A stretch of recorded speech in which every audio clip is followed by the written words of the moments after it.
Paige, what kind of challenge did you face or find different when you moved out to Denver and were like, okay, I want to have a community here? You have a hubby now, so like that obviously adds a different dynamic as well. Mhm. Um, but yeah, what was the different moving to Denver in your 30s than when you had moved to Dallas in your 20s and were like looking to create a social circle then? Yeah, I was really spoiled by Dallas, and I think it made me think in some ways that moving to Denver would be similar. But when I had moved, I started again this crazy job, but it was with so many people my own age and kind of in like a similar life stage that I still have like 5 or 6 best friends from my first job that I met literally in the elevator.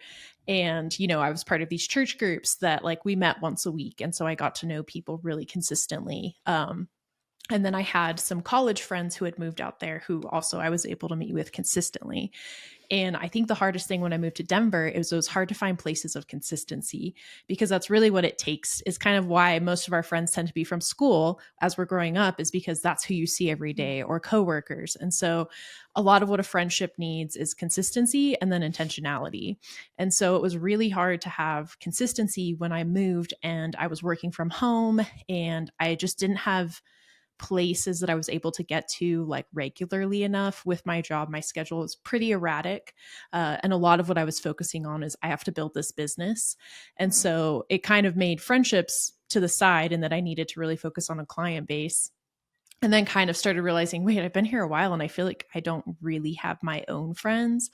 And so I think just not having something that regularly brought me to people that I was going to be close to was just Mm. hard. And I definitely thought when I moved out here that, oh, well, I'll have all these same hobbies. It'll be so easy. But a lot of people, Denver's just a very different culture. People have very erratic schedules. There's a lot of transientness. So I'd connect with someone and be really excited and they'd move. Or, Mm. they'd have a schedule change. Or, I'd meet someone at the climbing gym and be excited. And then they'd like switch their schedule. And so that just meant that, okay, I don't have consistency. So the time it's going to take is just going to be longer. So I think even just my expectation of how quickly those friendships would happen, of like, oh, it'll be great. I'll just meet my besties and hit it off. And Mhm. having to kind of have that, okay, I have to figure out how to create that now because I don't have that naturally in my schedule. That was definitely hard. It was like, The transients has to be so frustrating yes. because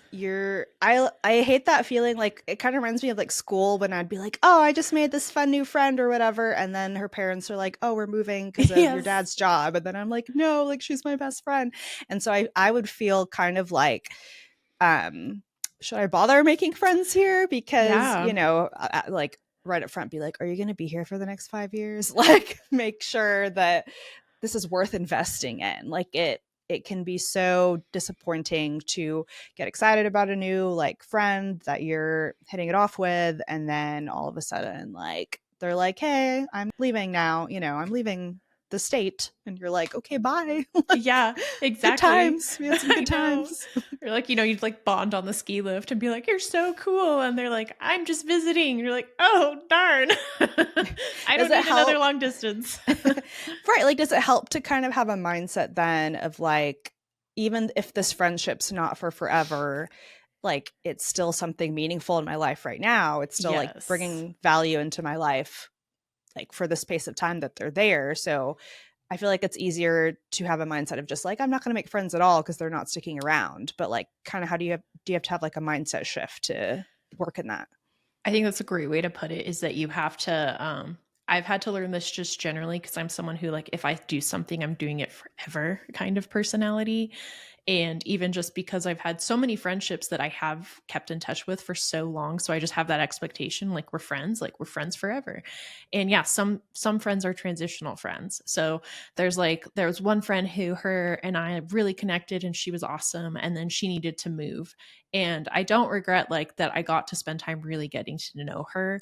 And that was actually a good lesson for me of like, no, like that was great. And like, no, she's not here, but like she was a friend that I really needed my first year out here. Mm. Um, and that's like, okay, I think, yeah, having that mindset of like, not every relationship has to be forever, but I should give it the best effort I can Mm. and not just like kind of doom saying it because that's what I was experiencing. And kind of moving on quicker if I didn't connect with someone, because I think that can also be hard if you're a loyal personality, is to be like, Mm. I don't really like I don't think we get along very well, but like I don't know, you're all I got. And so I also kind of felt like I started learning like, okay, like there's just some personalities I'm not going to be best friends with, and that's okay. They're not bad, but I don't need to fight to make this work just because I'm trying so hard to have friends. Like it's worth kind of waiting and seeing what I actually need or can connect with, or who has time for me and things like that. Um, but yeah, the personalities are definitely very different. I joke Coloradoans are cats and Texans are golden retrievers. So, Texans Mm. are like, hi, what's going on? La la la. Let's be best friends. And then I feel like Coloradans are kind of like, you want me too bad. Like, go away. Like the cat who like you can't make eye contact with, just like rub their belly, but don't look at them too much. Like I felt that a little bit from Coloradoans where it's like, we don't want to go deep too quick. But then once you get there, there's like gold. So it just was like, Mm. oh, okay, my approach is also different. Like I can't expect that kind of level of like vulnerability maybe, or that's just not culturally like as much what they are.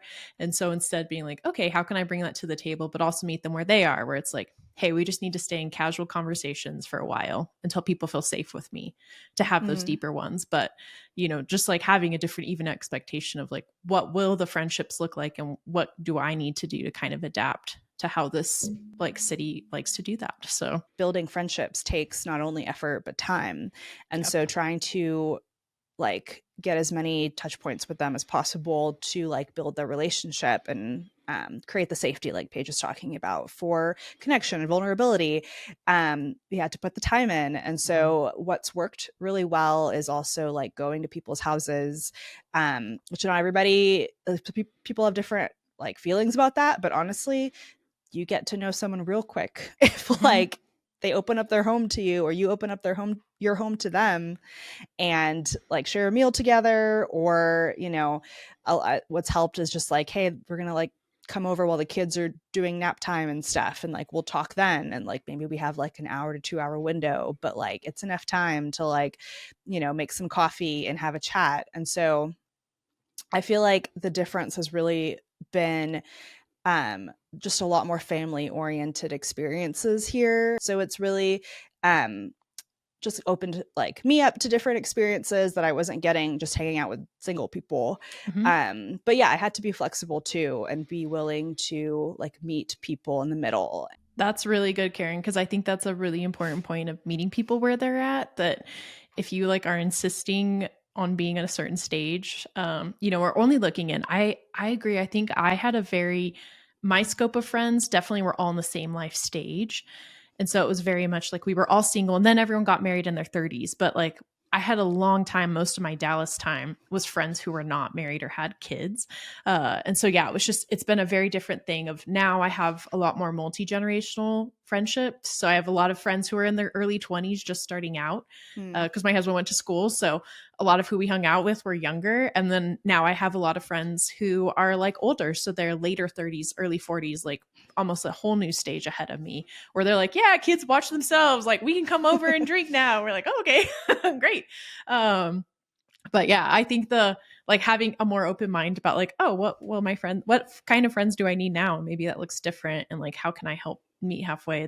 I think that's super helpful. I'm sure all the moms appreciate too, like that you were so willing to just, come and hang out and be a part. And that really is what friendship is about though. It is about like, hey, we show up for each other where we can and like support what stage the other person's in and the rest we give and take. But I think that was like a really thoughtful way you had to approach it.